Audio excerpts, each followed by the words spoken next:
Mais t'es sérieux? Bonjour, bonjour.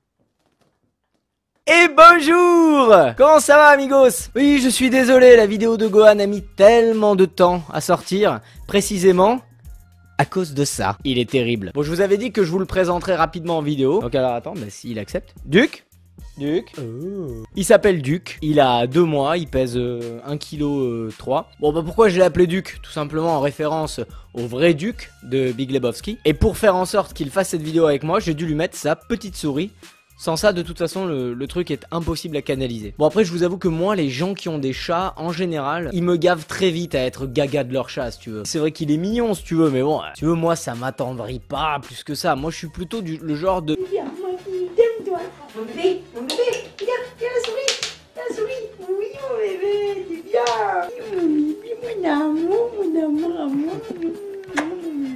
Voilà, bon, si jamais il y a des petits écarts de caméra et trucs comme ça, c'est juste que c'est le chat qui fout le bordel, quoi. Alors, cette vidéo, je devais la faire depuis longtemps, puisque vous me l'avez beaucoup demandé, vous m'avez beaucoup demandé de parler de Son Gohan, et effectivement, il était temps que j'en parle. Au niveau du sondage, c'était assez partagé. Moi, en fait, je vous demandais si vous préféreriez une analyse du personnage de Gohan ou une comparaison de ces deux formes.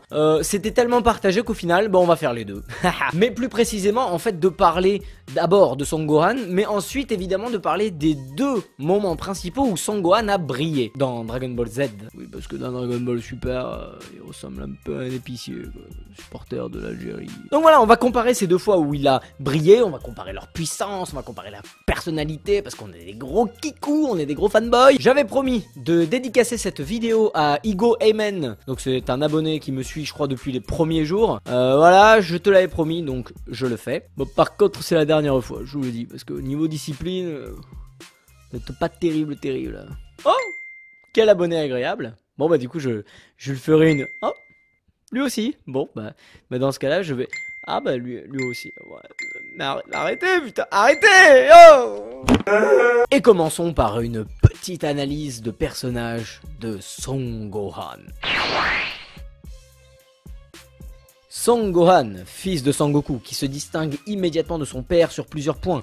Personnage fascinant, tant le contraste entre sa partie terrienne et sa partie saiyenne lui confère une personnalité hors norme. Tout petit déjà, notre Gohan, aussi mignon qu'il est, affiche un caractère calme, serein et joueur.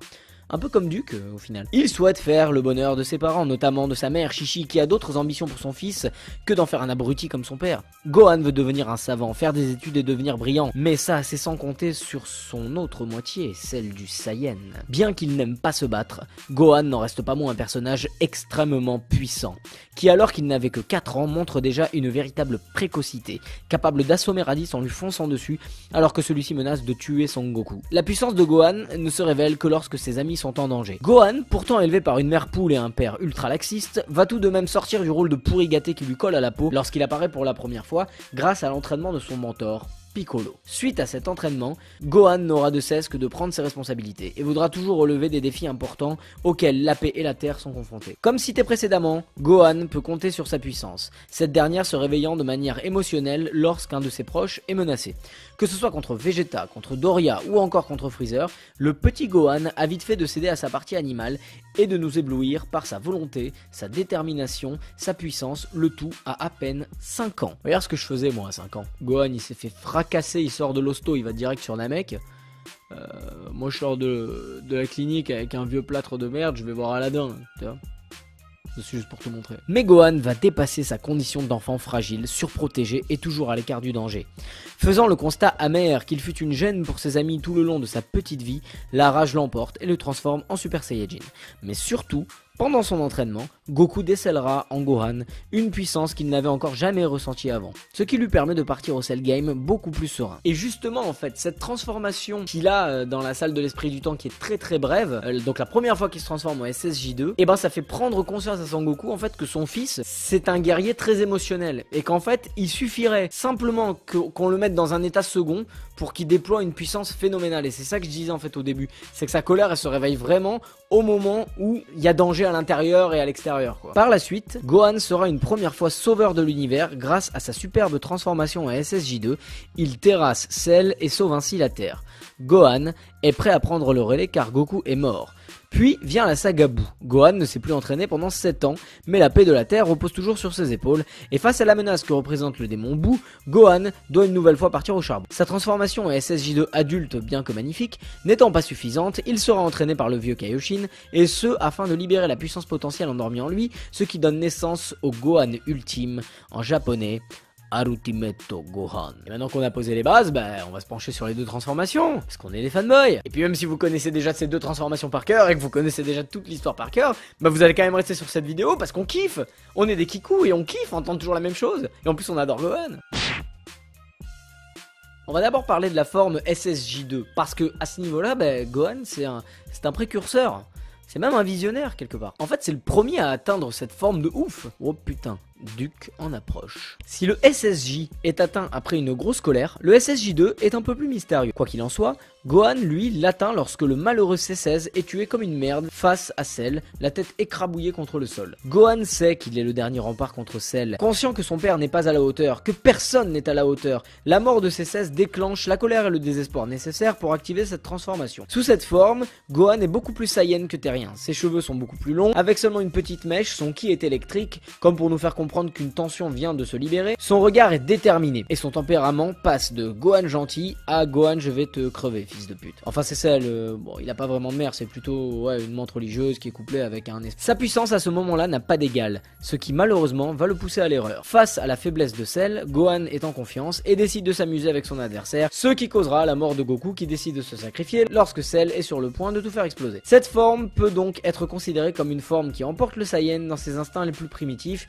puisque pour la première fois, on voit durant ce combat un Gohan différent. Il s'agit d'un Gohan qui passe du stade de sauveur à celui de guerrier. On peut le voir à ce moment-là, il en a absolument rien à foutre de sauver la Terre, il veut faire du mal à Cell et c'est ce qui va causer sa perte. Alors ouais, malgré le bonheur en fait que nous donne cette transformation SSJ2, on se rend pas compte à ce moment-là que c'est à cause de cette forme qu'il atteint au début, que Goku meurt tout simplement, parce que cette forme lui fait perdre la tête.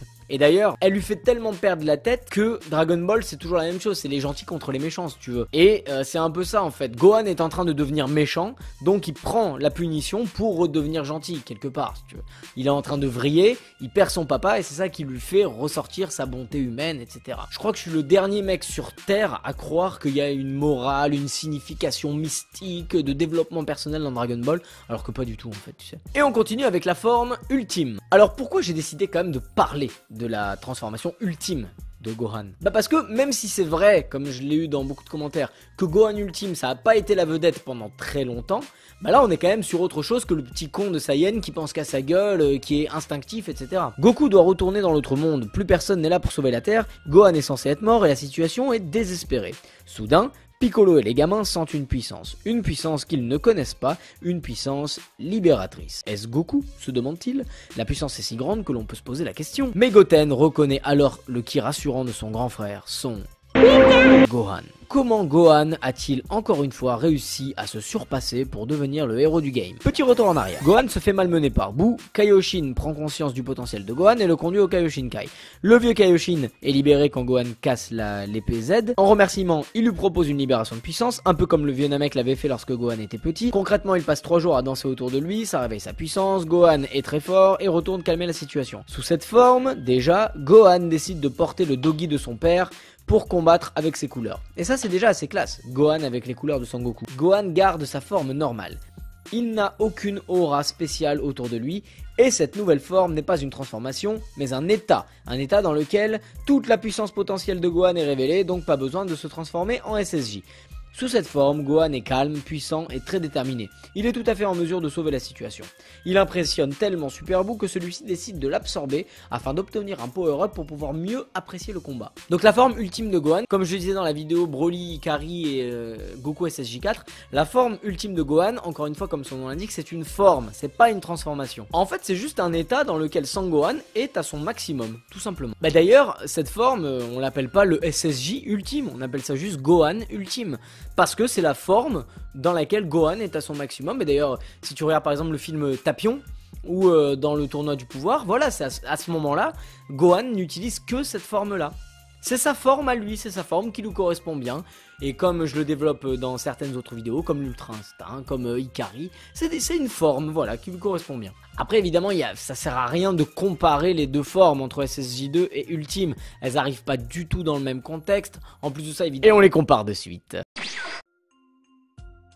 Bon, évidemment, inutile de dire qu'en termes de puissance, c'est con, encore une fois, ça sert à rien de comparer, puisque c'est évident que c'est Gohan Ultime qui est plus fort, mais c'est juste par rapport au contexte. Les personnages ont évolué, donc voilà, il est plus fort, point. Par contre, en dehors de l'aspect puissance pure, moi, personnellement, je préfère la forme Ultime. Je préfère cette forme, en fait, pour ce qu'elle dégage. Gohan est à son max, c'est son vrai visage, sa vraie apparence. Pas la colère, pas l'émotion, juste une puissance à l'état brut. Alors c'est vrai que le procédé de transformation est quand même beaucoup plus classe avec le SSJ2. SSJ2, c'est une transformation tellement poignante, genre le moment où ça arrive, le procédé, etc. Là, t'as juste un mec qui lui tourne autour pendant 3 jours et puis il devient fort, tu vois, donc ça fait un peu chier. Tu vis rien, quoi, dans sa transformation. Mais je sais pas, ouais, quand j'étais gamin, et même aujourd'hui, j'ai toujours préféré celle de Gohan Ultime. Je sais pas, y a pas d'artifice, ça explose pas dans tous les sens, y a pas une aura de malade et des couleurs, non, c'est juste Gohan, calme, tranquille, avec bon, une petite mèche en plus, le doggy de Goku, tu vois, ça je trouve ça cool, c'est vraiment la relève, quoi, j'adore.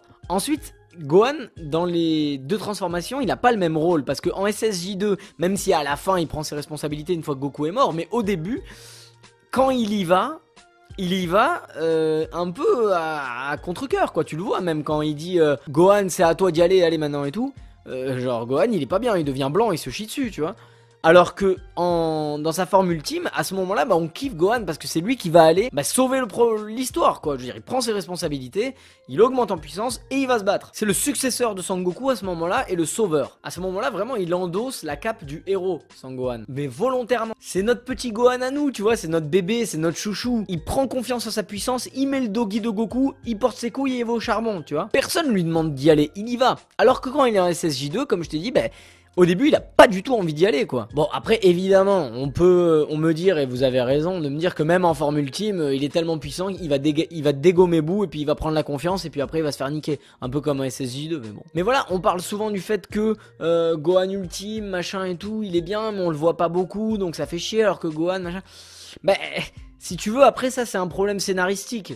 Parce que la saga Boo, elle était pas censée sortir. Donc pendant la saga Cell, quand Gohan tue Cell, c'est parce qu'il faut que Dragon Ball Z se termine. Et quoi de plus beau que de le terminer en ayant le héros qui est mort, le fils qui lui a succédé, et voilà, et la paix est retrouvée sur Terre, etc. Donc, ce qui fait que beaucoup de monde préfère le Gohan SSJ2, c'est parce que Gohan SSJ2, il termine le boss. Alors que Gohan Ultime, il y va... Il est plus fort et puis il se fait rosser juste après. On le voit beaucoup moins longtemps, l'impact est beaucoup moins grand. Donc je peux comprendre qu'à ce niveau-là, on préfère le SSJ2. Mais je sais pas, moi je préférais le Gohan Ultime. Quelque part, si on est tous là en mode putain, mais Gohan, pourquoi il est plus là? Qu'est-ce qu'ils en ont fait dans Dragon Ball Super? On dirait un épicier, on dirait une merde. C'est aussi parce qu'on sait de quoi il est capable. Et la dernière impression qu'il nous a donnée, c'est quoi? C'est sa forme ultime. Et on l'adore, cette forme ultime. Parce que, souviens-toi, dans le dernier épisode de l'arc Black Zamasu, à un moment donné, tu vois Gohan, il regarde Trunks genre sérieusement, et tu vois une mèche, je sais pas quoi, mais en gros, à ce moment-là, ce dessin-là fait comprendre que Gohan, il est dans sa forme ultime. Et donc, il est là pour revenir, il est là pour se taper. Et c'est ça qu'on kiffe au final. Parce que il a retrouvé cette forme-là, et cette forme-là égale Gohan surpuissant. Et c'est ça l'impression que ça nous a donné quand on a vu son Gohan ultime. C'est que dans cette forme, il est surpuissant. Parce qu'il perd pas son combat contre son adversaire. C'est parce que son adversaire triche et absorbe des gens que du coup, il perd. Tu vois ce que je veux dire? Après, en soi, que ce qu'il ait une forme ou l'autre, on l'aime, on adore Son Gohan, c'est notre bébé. Pour ceux qui sont nés dans ma génération, moi je suis dans 90, j'ai pas vu Son Goku grandir. Par contre, j'ai vu Son Gohan grandir. D'ailleurs, le générique de Dragon Ball Z, c'était Dragon Ball Z, le gentil Son Gohan. Tu vois, c'était autour de Son Gohan. Pour moi, quand je pensais à Dragon Ball, je pensais à Son Gohan. Je grandissais avec Son Gohan.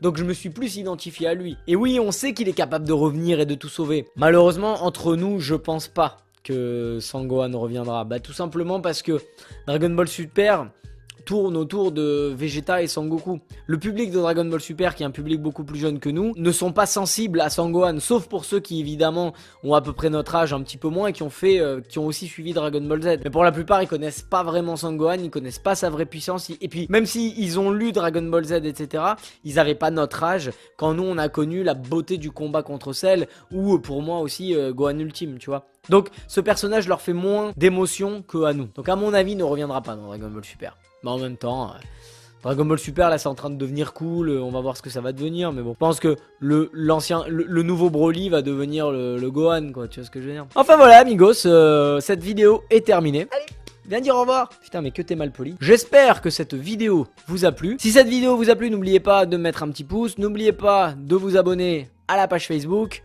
sur la chaîne YouTube.